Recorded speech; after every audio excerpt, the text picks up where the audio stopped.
Bueno, buenas tardes. Todos los temas que hemos estado viendo anteriores o que se van a presentar son pues, diversos y muy importantes para para la sociedad y sociedad mexicana y para el INEGI y CONACYT.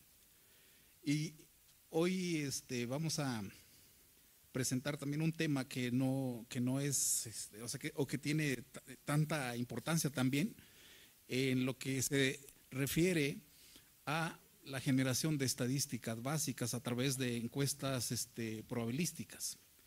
En esto el INEGI tiene pues la preocupación de que la información que se genera de estadísticas, de encuestas, pues tenga pues la calidad requerida de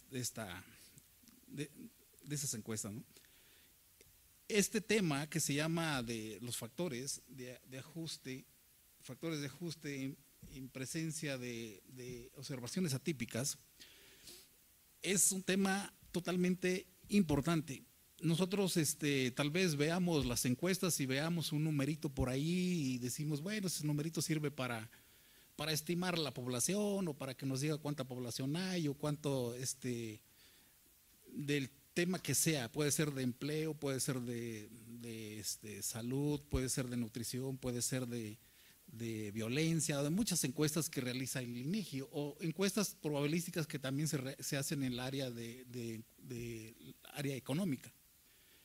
Este tema, el factor de expansión, es tan importante porque en él se tiene el diseño de muestreo, o sea, tiene implícito el diseño de muestreo, tiene implícito los ajustes por no respuesta, los ajustes por proyecciones de población, y tiene todo, ¿no? O sea, tiene el diseño del muestreo. Entonces, el factor de expansión realmente realmente no es un número, sino que viene siendo una variable aleatoria, porque cada vez tenemos cambios en el factor, aunque sea la misma encuesta, el factor es diferente. Y en este caso, la importancia que tiene el factor de expansión es fundamental para la generación de las estadísticas básicas a través de encuestas. Seguramente muchas encuestas que se hacen por muestreo, ya sea del INEGI o de empresas, tienen estos problemas. Lo que pasa que a veces se ocultan, ¿no? Pero este problema creemos que es un paso que vamos a dar a ir solucionando lo que es un factor de expansión que tiene a veces valores grandes, a veces pequeños, entonces tiene distintas variaciones. Voy para no perdamos más tiempo, voy a hablar del doctor José Elías, que va a presentar este tema, y voy a dar una pequeña semblanza de él. Bueno, el doctor José Elías Muñoz es profesor de carrera de tiempo completo del Departamento de Matemáticas de la Universidad de Guanajuato desde el año 1994. Actualmente tiene la categoría de profesor asociado C, sin embargo labora en la universidad desde el año 1990, teniendo una antigüedad laboral acumulada de 23 años en esta institución. Actualmente es director de este departamento. El doctor Rodríguez obtuvo grado de doctor en ciencias con orientación en probabilidad y estadística por el Centro de Investigación en Matemáticas en el año de 2002. Anteriormente obtuvo el grado de maestría en estadística y el título de licenciatura en matemáticas por la Universidad de Guanajuato. Aparte de su experiencia como profesor de la universidad, el doctor José Elías se destacó como profesor visitante en el Departamento de Estadística y Econometría de la Universidad Carlos III de Madrid, España, durante los años 2003 y 2004. Además de los años 2000 a 2002, fue consultor estadístico en el Laboratorio de Estadística del Centro de Investigación en Matemáticas y técnico titular en este mismo centro del año 89 a 1991. De 1993 a 1994 fue coordinador de informática en el Departamento de Planeación de la Universidad de Guanajuato. Con respecto a la gestión académico-administrativa, fue secretario académico de lo que fue la Facultad de Matemáticas durante los periodos 2001 a 2002 y de junio a agosto del 2008. Posteriormente fue director de esta misma facultad durante noviembre a diciembre del 2008. El doctor José Elías ha sido responsable de varios proyectos de investigación con financiamiento externo a la universidad y actualmente tiene en proceso uno con financiamiento del Fondo Sectorial CONACYT-INEGI.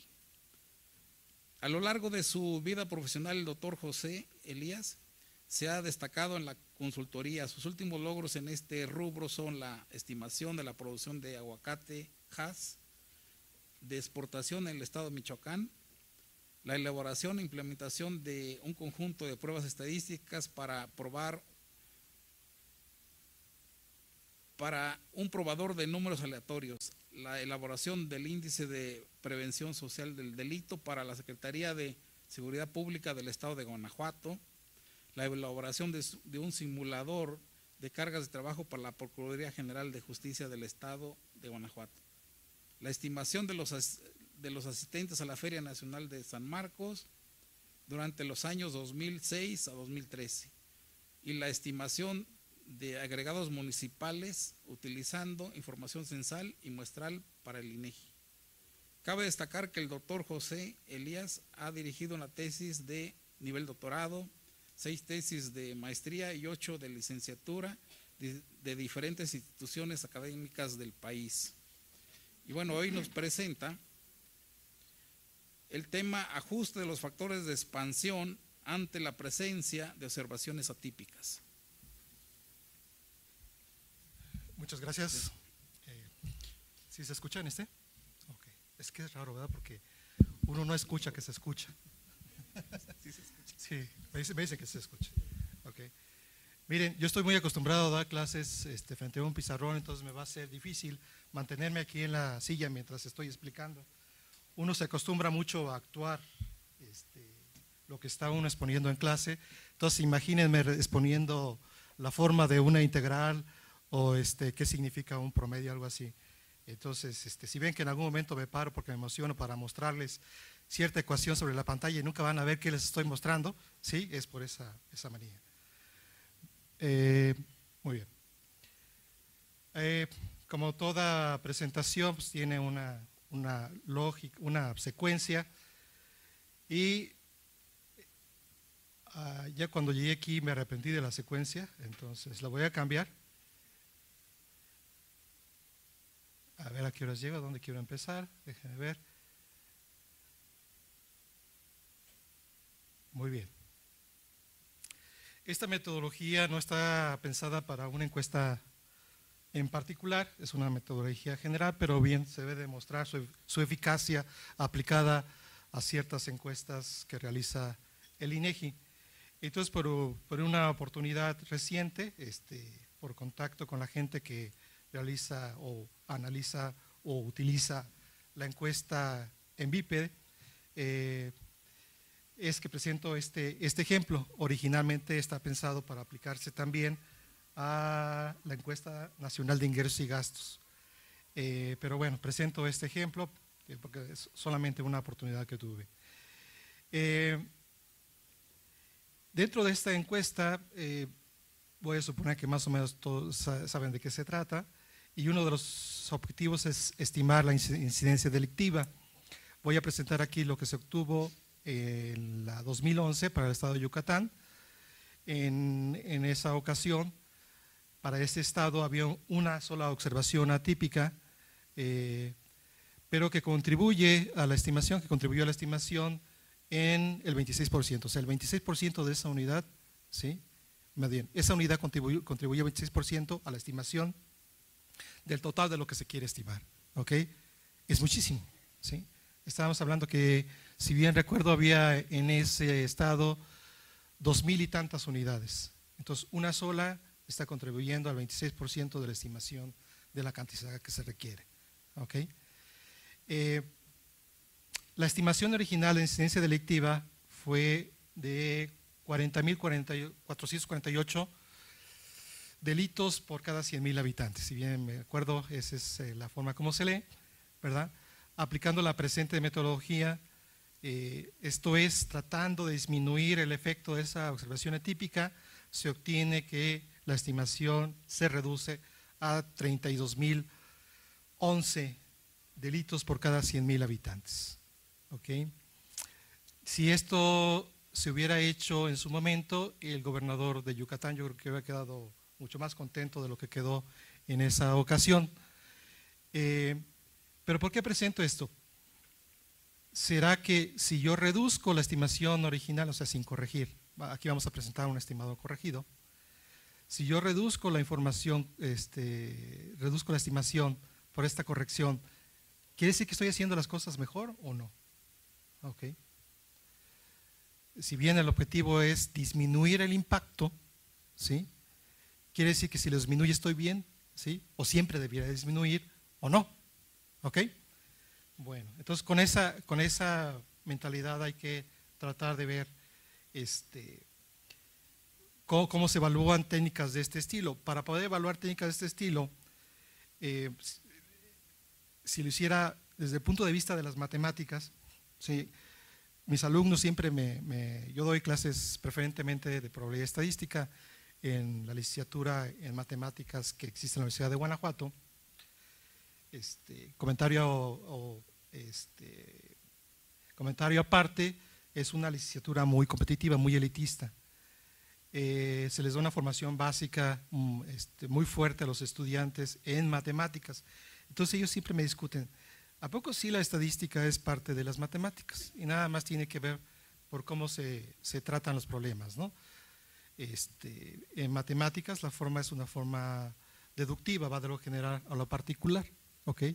Entonces, si yo lo hiciera con alguna herramienta de matemáticas, tendría que mostrar que la varianza de este estimador, ¿sí? O el error cuadrático medio de este estimador, es menor que la varianza o el error cuadrático medio del estimador que se utiliza actualmente. Tendría que hacer una demostración matemática al respecto. ¿Okay? Lo contrario que se puede pensar en muestreo, o la gente que nos dedicamos a muestreo, somos incapaces de dar las fórmulas en ocasiones de las varianzas. Y a veces también somos incapaces, teniendo las fórmulas, somos incapaces de mostrar cuándo una es mayor que la otra. Bueno, en este caso no tenemos la expresión de la varianza o del error cuadrático medio, solamente tenemos una forma de estimar esto. ¿Ok? Entonces, ¿qué es lo que se hace para mostrar que estas técnicas pueden ser buenas? Es haciendo ejercicios de simulación. Entonces, en los ejercicios de simulación que hemos hecho, se ha mostrado que efectivamente este estimador, que es sesgado, ¿sí? Su sesgo relativamente bajo, y entonces su error cuadrático medio es menor que la varianza del estimador que se utiliza actualmente, ya que el que se utiliza actualmente es un estimador insesgado. ¿Ok? Bueno, les digo todo esto porque la presentación son fórmulas, más fórmulas, más fórmulas, más fórmulas, salvo el contenido, ¿verdad? Entonces voy a empezar a introducir algunos términos, después cuál fue la metodología que se está utilizando, el estudio de simulación, las aplicaciones, y los comentarios finales es simplemente una pregunta. Para empezar, hay que definir lo que es un dato atípico, ¿sí? Simplemente piensen así, es un dato que difiere, ¿sí?, en mucho con respecto a los demás. Puede ser un valor muy pequeño, pero muy pequeño con el resto de los demás, o muy grande con respecto a los demás. Aquí voy a considerar solamente datos atípicos unidimensionales de una sola variable. ¿Ok? Podrías decir, bueno, si tú juntas los atípicos de una y los atípicos de otra variable, ¿eso formaría un vector de datos atípicos? No necesariamente. ¿Ok? Por eso hago la aclaración de que es una forma escalar para una sola variable. Pero bueno, se puede aplicar esto para las diferentes variables de interés en una encuesta. ¿Cuál es el efecto de los datos atípicos? ¿Sí? Podemos utilizar un estimador insesgado para estos datos atípicos, no hay ningún problema. ¿Sí? Nuestro estimador es insesgado, es una propiedad del estimador, no una propiedad de los valores que involucra las estimaciones. ¿Okay? Hay una diferencia muy sutil ahí, pero bueno. Podemos tener entonces datos atípicos en una encuesta y nuestro estimador, que es insesgado, pues seguir siendo insesgado, pues el estimador es insesgado. ¿Cuál es el precio a pagar? Que entonces la varianza asociada a este estimador es muy grande, ¿sí? Muy grande con respecto a lo que quisiéramos. ¿Ok? Ese es el precio que se paga. Todo lo que tratamos, entonces en el problema de estimación, en el problema de estimación, en el contexto de estimación de muestreo de poblaciones finitas, se ha enfocado principalmente en la literatura al muestreo aleatorio simple sin reemplazo y un poco a analizar la información como si no viniera de una muestra. ¿Ok? Es algo a posteriori. Y una vez que ya tengo la información, trato de ver qué técnica me sirve mejor para utilizar, para manejar los datos atípicos. ¿Ok? Entonces, para efectos de la explicación, voy a dividir, o más bien, dejen explicarles cómo yo ataco los problemas en muestreo cuando vamos a proponer una nueva técnica de estimación principalmente, y en ocasiones una nueva técnica de seleccionar muestras, y es cómo soluciono el problema si yo tuviera todos los datos de la población. Si yo lo soluciono ahí, la solución que deduzca de ahí me puede servir para inducir una solución con datos de muestreo. Y el caso típico es si yo quiero estimar un modelo, si yo tengo información de interés y auxiliar y supongo que hay una relación lineal entre estas dos variables y quiero estimar el modelo lineal, primero veo cómo lo resolvería con toda la información de la población, ¿sí? Propongo cómo es la forma de los parámetros del modelo, ¿okay? Y ya con esa forma trato de estimarlos con la información de la muestra, ¿sí? Esa es más o menos la idea. Proponer un modelo a nivel poblacional y después cómo bajo eso, ¿sí? cuando tengo una encuesta. Por eso es que comienzo diciendo que la población la divido en dos, ¿sí? Una que contenga los datos atípicos y otra que no contiene los datos atípicos. Entonces estoy suponiendo que ya los tengo identificados. No los vamos a meter con ese problema. No vamos a meter con el problema de identificar datos atípicos. Entonces ya de entrada tenemos esos datos atípicos. ¿Qué quiere decir? Que en la base de datos que yo tenga ya de la muestra, ahí tengo una columna, ¿sí? Con ceros y unos, donde uno significa este es un dato atípico. ¿Ok? Ya identificar datos atípicos, eso se vuelve harina de otro costal. ¿Ok?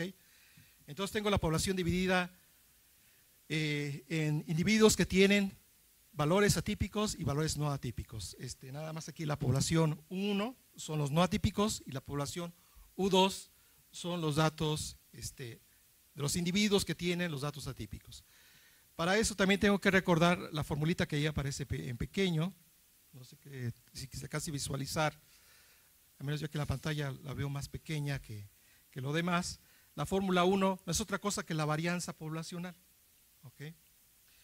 Entonces voy a utilizar la siguiente estrategia para deducir un estimador que sea robusto ante datos atípicos.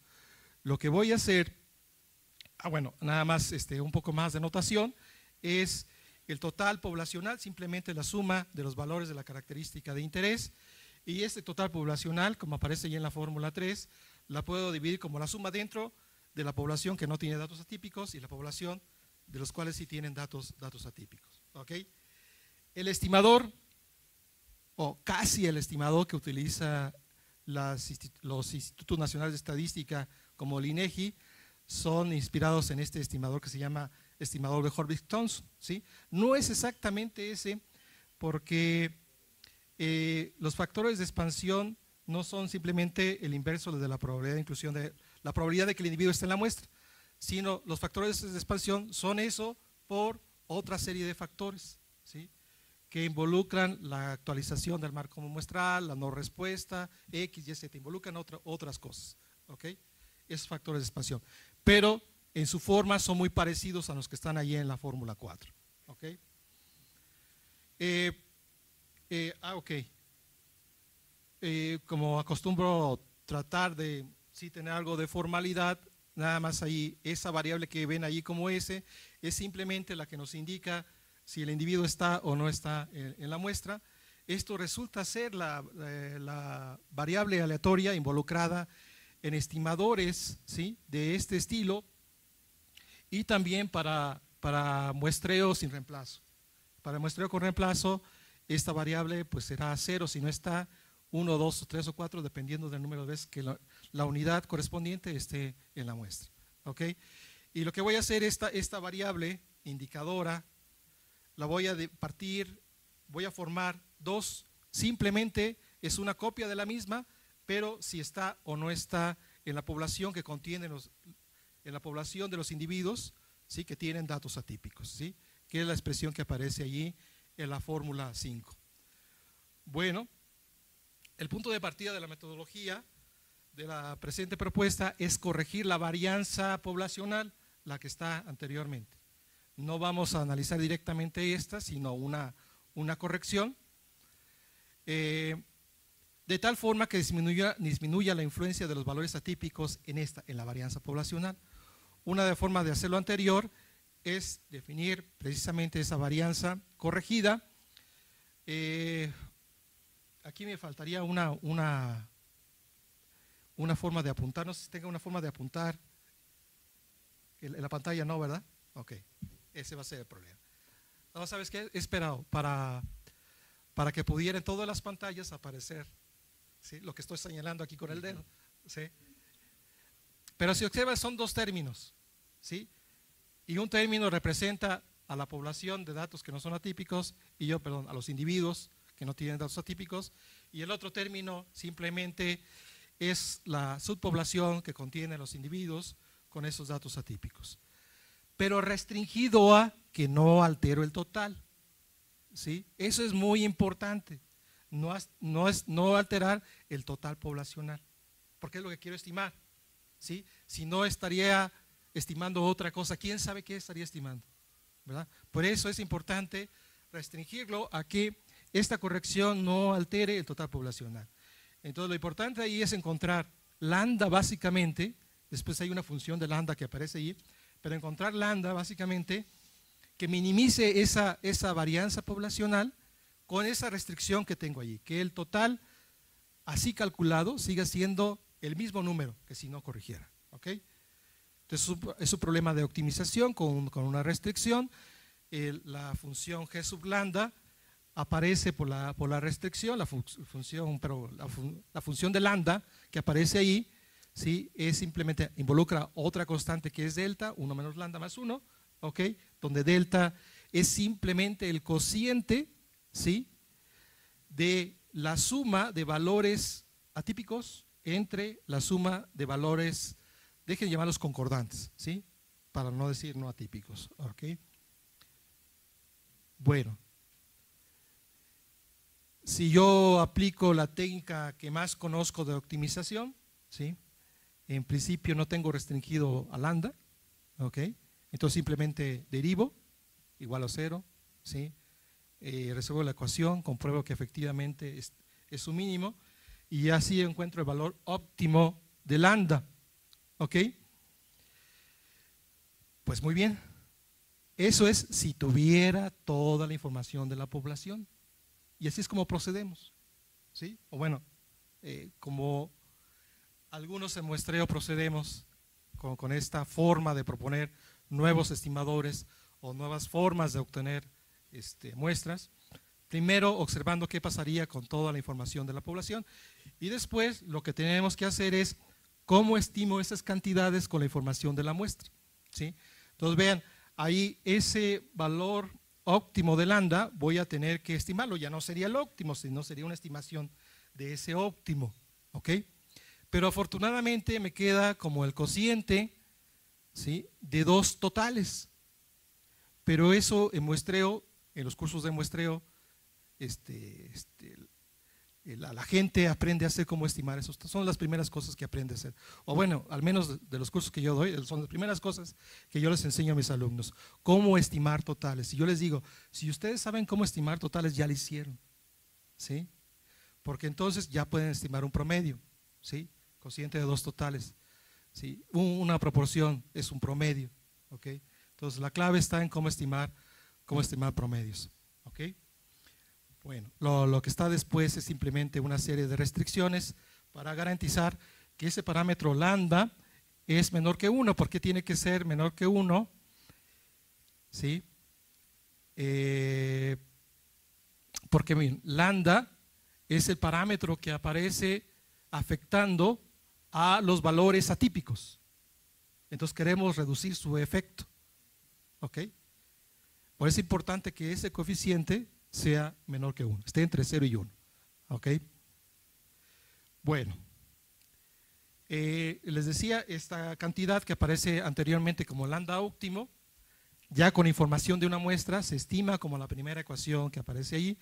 No tiene mucha importancia explicar cada término, simplemente son estimación de dos, involucra la estimación de dos totales, los estimo, los pongo ahí y con eso estimo lambda. Con eso, sí, con esa forma de estimar lambda óptimo, claro, me falta estimar delta, si no he dicho quién es delta. Ese es un punto delicado, ¿ok? Pero, entonces, ¿cómo estimo el total? ¿Sí? ¿Cómo es el total poblacional? Vean, lambda está afectando a la suma de valores atípicos y la función G lambda está afectando a la suma de los valores concordantes. Eso me dice cómo debe ser el estimador. Entonces el estimador que definimos ahí como robusto ante atípicos, por eso el subíndice RA, ¿ok?, es simplemente tomando la forma que tiene el total, ¿ok? Recuerden que se busca lambda y la función de lambda tal que no altere el total, que es lo que quiero estimar, ¿ok? Entonces, esa forma de expresar en términos de lambda me proporciona la ecuación número 9 que aparece ahí, es simplemente estimar el total de acuerdo como está la anterior ecuación, ¿ok? Y después ahí aparece una serie de términos. Parece muy fácil, ¿sí? Parece muy fácil, así como lo explica uno. Recuerden que como doy clases, uno trata de simplificar la explicación para que el alumno lo entienda, pero cuando ya les pone uno las tareas y los exámenes, se dan cuenta de pues, que no le entendieron nada al profesor, ¿sí? Que no le entendieron nada al profesor, de que es muy simplista, ¿no? Y entonces siempre en el salón de clases resuelve los problemas más fáciles, ¿sí? Los que son menos fáciles los deja tarea y los más difíciles los pone de examen, ¿sí? Entonces, para no incurrir en ese error, aquí está previsto capacitar a la gente del INEGI en la aplicación de estas técnicas, pero con encuestas que ellos realizan, ¿sí? Y bueno, sí, ya me encontré con los primeros problemas para poder aplicar esto, pero finalmente se pueden ir resolviendo, ¿ok? Bueno, si no, nada más voy a escribir el artículo y nunca se va a usar, ¿sí? Yo quisiera que sí se usara, entonces por eso hay que capacitar a la gente, ¿ok? Bueno, una forma de estimar lambda, también lambda, recuerden, delta, es el cociente de la suma de los valores atípicos entre la suma de los valores concordantes. Entonces, nuevamente es dos totales. Si los estimo de la forma tradicional, no voy a hacer nada, ¿sí? No es muy complicado que si hago eso, si estimo como está ahí delta con delta una tilde, es esa ecuación que apenas se ve en la parte superior, voy a regresar al estimador que utiliza el INEGI actualmente, ¿sí? No voy a tener ninguna ganancia, ¿ok? Entonces no es difícil hacer la demostración, entonces tengo que tener otra forma de estimar esa lambda y precisamente de la revisión bibliográfica donde principalmente se trata este tema, ellos hacen una sugerencia de cómo estimar lambda, y lo que están haciendo, les explico ahí en ese ahora ecuación donde aparece una delta con Goro, si alcanzan a ver, esa ecuación que aparece ahí, delta es el cociente de dos totales. En todo lo que hacen es estimar el numerador de dos formas diferentes, hacen el producto. Y abajo estiman el denominador de dos formas diferentes y hacen el producto, ¿sí? Y de eso sacan la raíz cuadrada para regresarlo a la magnitud y a las unidades, a la magnitud que debe de ser, ¿no? Pero son dos formas de estimar exactamente lo mismo, y es para no regresar, para sí tener alguna ganancia en la forma de la estimación, ¿ok? Entonces ahí se propone quiénes esos factores M que aparecen ahí, ¿ok? Pero en particular en la aplicación de la MVP, ¿sí? La M que aparece en el numerador resultó ser 0, ¿sí? Pues no lo puedo utilizar, ¿sí? Porque no va a estar definido ese cociente. Pero son de las cosas que no se da uno cuenta hasta que no se agarra una encuesta real y la aplica. Entonces, bueno, hay que hacer ciertas modificaciones para corregir esta delta, ¿verdad? Para considerar una forma diferente de estimar. Pero ese problema ya está resuelto afortunadamente. Bueno, hay una serie de restricciones, por ejemplo, que déjeme leer lo que está ahí. Obsérvese que si la estimación de delta es 0, esto es, no hay valores atípicos en la muestra observada, entonces la estimación del total se reduce al estimador original, ¿sí? O sea, si no hay datos atípicos y yo trataba de explicar esto, no pasa nada, voy a regresar al estimador original, que es lo que quiero, ¿ok? Pero si hay datos atípicos, entonces sí se modifica, ¿ok? Para estimar la varianza, esta es una parte bastante importante. Para estimar la varianza se está proponiendo este estimador.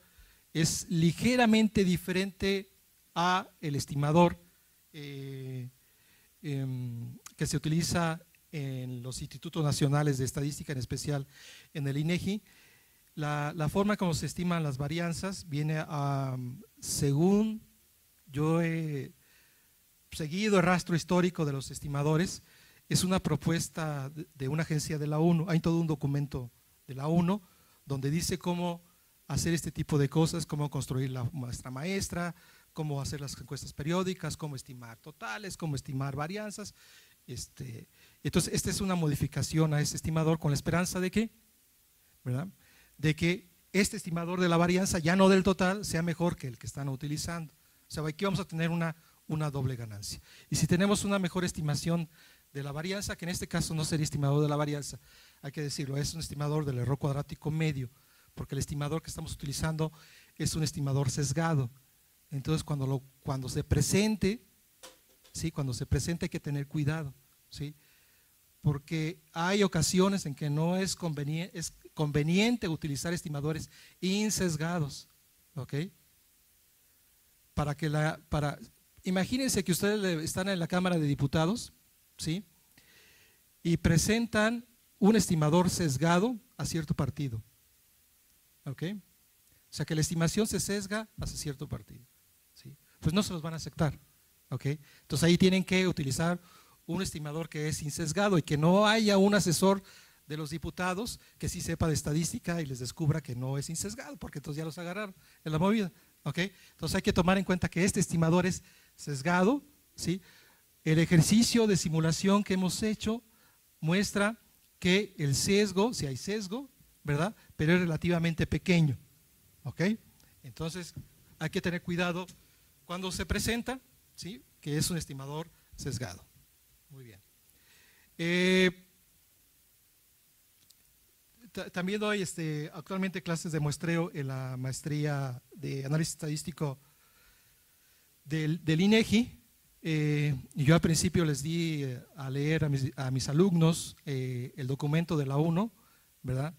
Y el reto es que lleguen a leerlo todo, ¿sí?, y lo entiendan, ¿ok? Es un reto que le gusta a uno poner a los alumnos, ¿sí?, pero es con el interés de que vayan tratando de ver de dónde salen las cosas. ¿Por qué les hago este comentario? Porque ahí puede uno ver la relación de este estimador, ¿sí?, con el que se utiliza en la recomendación de la ONU y de los que utiliza el INEGI. ¿Ok? Bueno, este estimador sesgado de la varianza solo utiliza las probabilidades de inclusión de primer orden y es una derivación de la presentada en ese trabajo que aparece ahí. ¿Ok? Hay que tener cuidado porque cuando utiliza este estimador es como si fuera un muestreo en una sola etapa. Cuando son dos o más etapas, hay que ver cómo es que se debe de expresar y cómo se debe de calcular y cuáles son sus propiedades. ¿Ok?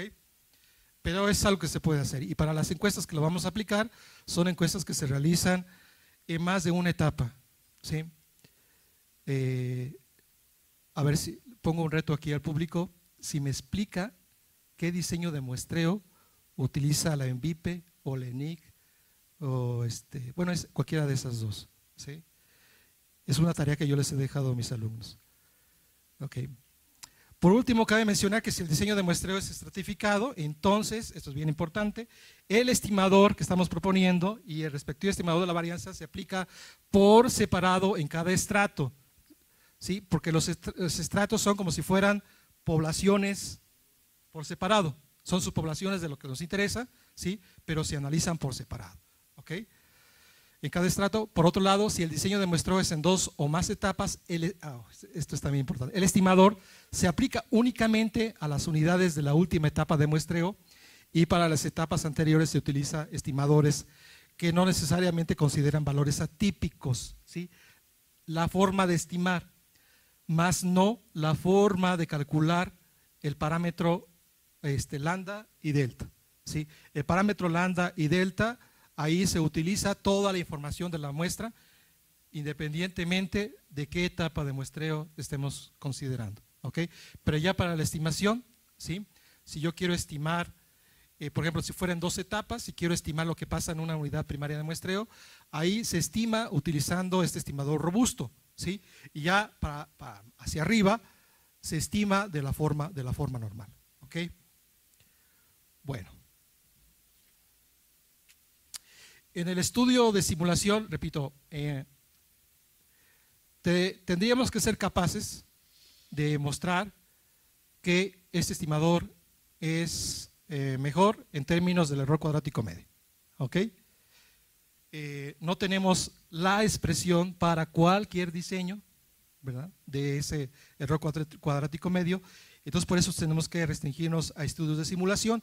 Esto nos muestra evidencia empírica de que el estimador puede ser bueno, puede ser malo, o no sirve, o sirve igual que el otro. ¿Ok? No es una demostración de que es mejor. ¿Ok?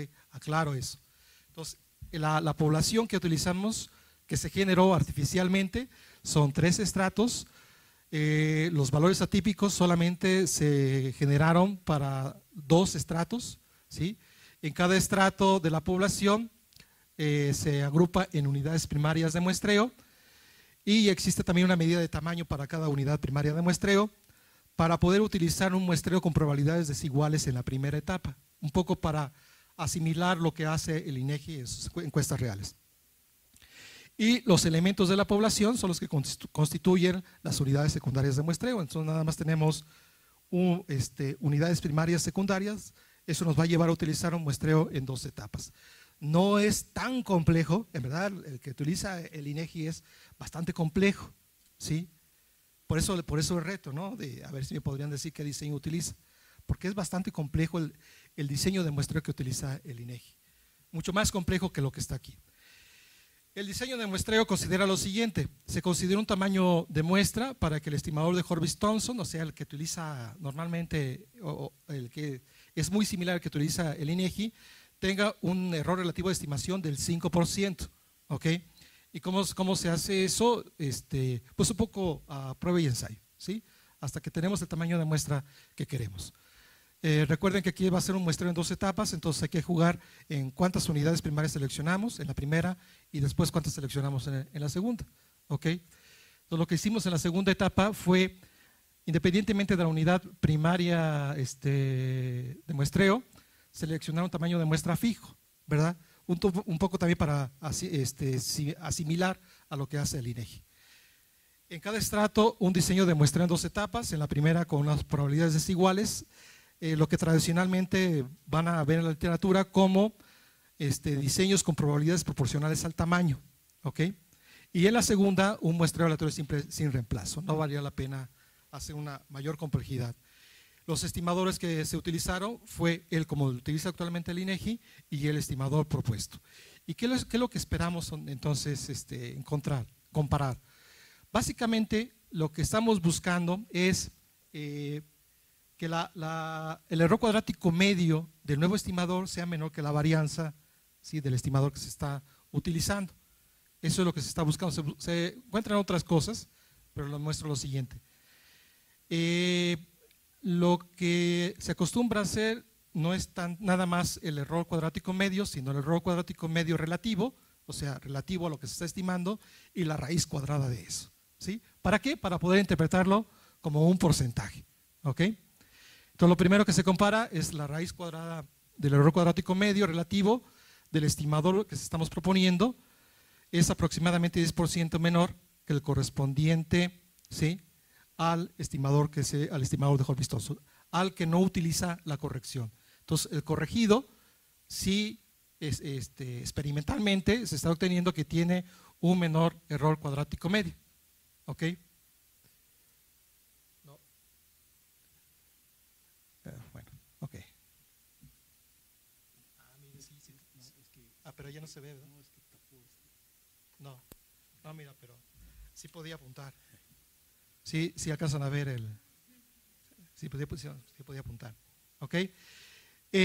No vale la pena hablar de cuál es el sesgo o sesgo relativo del estimador de Hall-Vinson, porque es un estimador insesgado. ¿Ok?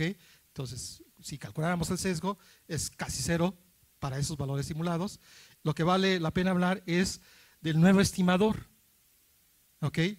Entonces, esto que nos dice es que estamos en promedio obteniendo estimaciones un poco por abajo, ¿sí?, pero relativamente pequeñas. Ni siquiera llegan al 1% de forma relativa. ¿Ok? Entonces, por eso decimos que sí tiene sesgo, pero el sesgo es muy pequeño. ¿Ok? Y esto precisamente, ¿sí?, esto precisamente es lo que me da confianza para después aplicarlo a un problema real, ¿verdad? Porque en un problema real, si mi lambda que obtengo es menor que 1, pues la estimación va a ser menor. ¿Ok? Pero eso no me dice si estoy haciendo bien las cosas o no. Lo que me da una idea de que las cosas van por un buen camino son estos ejercicios de simulación. ¿Ok? Bueno, como esta evidencia experimental me dice que sí vamos por buen camino, ya me da confianza para aplicarlo a un problema real. ¿Ok? A un problema real que ya se los había mencionado. ¿Ok? Entonces tenemos, si ustedes comparan la estimación que se hace, estas cifras son muy delicadas, como al principio lo dijeron en la presentación. Yo he trabajado para la Secretaría de Seguridad Pública del Estado de Guanajuato, y estas cifras de indicadores que tienen que ver con la delincuencia son muy delicadas. Entonces, cuando sale la ENVIPE para Guanajuato, imagínense, pues todo el mundo se pone nervioso. ¿Sí? Y ojalá estemos por arriba de la media, ¿verdad? Ojalá salgamos no tan peor que la encuesta pasada, ¿verdad? Y si salimos mal, ¿sí?, adivinen quién tiene la culpa. ¿Sí? Los que levantaron la encuesta, invariablemente, ¿sí o no? ¿Ok? Bueno, entonces con esto lo que se trata es no de bajar las cifras, ¿sí? No es que el propósito sea bajar las cifras, sino tener estimadores más precisos, ¿sí? Más precisos. Así en la idea general es que esté más cercano al valor real. ¿Ok? Entonces, con esta técnica, ¿sí?, tratamos de tener, entonces creemos que este es un valor más cercano al valor real que el que está acá. ¿Ok? De acuerdo al experimento de simulación que hicimos. ¿Ok? Bueno. Yo pensé que iban a estar impactados por el resultado, pero veo que no mucho. Okay. Cuando lo apliquemos a la encuesta de ingresos y gastos, vamos a ver cuál es el impacto.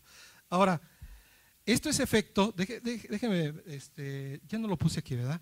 Esto es efecto de que el dato discordante es grandotote, ¿sí? Es muy grande, ¿ok? Mientras las cifras van de 0 a 5, no pasan de 5, este se dispara hasta 30, ¿ok? Y le tocó la fortuna de tener un factor de expansión muy grande, ¿sí? Y a la hora de hacer la estimación es muy fácil. Si yo tengo los factores de expansión en un lado, tengo los valores observados en la muestra del otro, multiplico, hago la suma y yo obtengo la estimación, ¿sí? Por eso es que es muy afortunado, muy popular este estimador, el estimador de Hobson, porque es relativamente sencillo de calcular, ¿ok? Y yo lo que le digo a mis alumnos, entre más sencillo sea de calcular, más popular va a ser, ¿sí? Entonces más gente lo va a utilizar. Entre más difícil sea de calcular, más impopular va a ser, entonces menos lo vamos a usar, ¿sí? Entonces esta propuesta es un poco más difícil de calcular, ¿sí? Entonces no esperamos que tenga tanta popularidad como el estimador que se utiliza actualmente, ¿ok? Eso me pasa por desviarme de la plática, ¿sí? Les iba a mencionar, ya se me olvidó que les iba a mencionar. Bueno, sí, estaba hablando de que aquí el dato atípico es muy grande con respecto a los demás, ¿ok? Por eso es que se tiene esta diferencia tan grande en las estimaciones.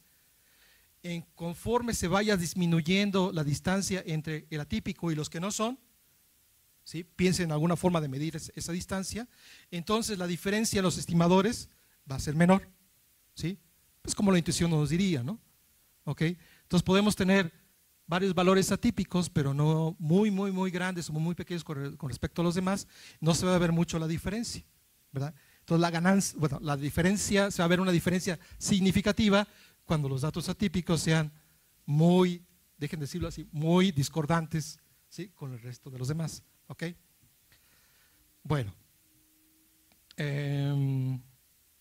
ok. Esta pregunta me la han hecho varias veces ya la gente del INEGI, porque el título del proyecto dice así, vamos a modificar los factores de expansión. ¿Ok? Dice, espérate, no, ¿cómo vas a modificar los factores de expansión? ¿Sí? No me los modifiques, porque esos factores de expansión no solamente son para esta variable, sino son para todas las variables que tengo consideradas en el estudio.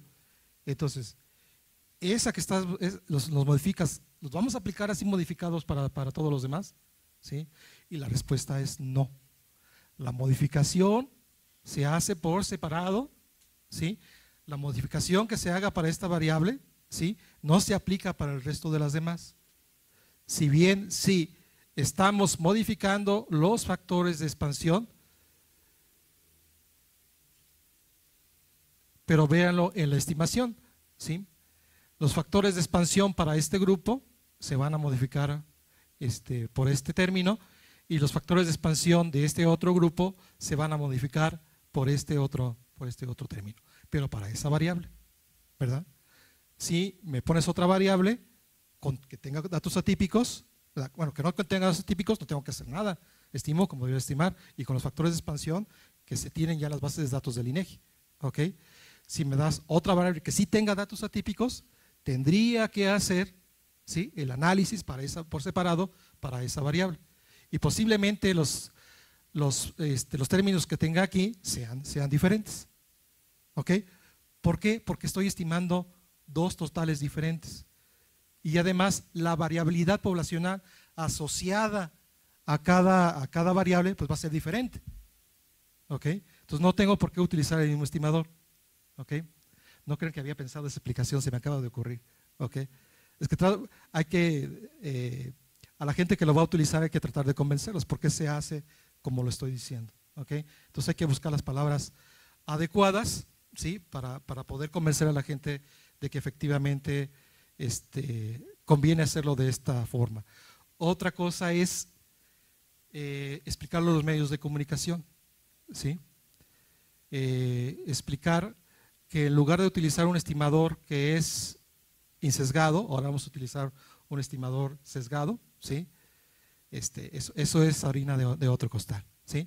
Entonces, bueno, eso tenía que ver con los comentarios. Solo les digo, no era contando un comentario, sino una pregunta que me han hecho reiteradamente, que si lo que vamos a modificar son los factores de expansión, y entonces ya tengo que alterar los que están en la base de datos de las encuestas del INEGI. No, ¿sí? Se van a seguir utilizando los mismos, ¿sí? La modificación se va a hacer a nivel de la estimación. ¿Ok? Bueno, y con esto terminaría.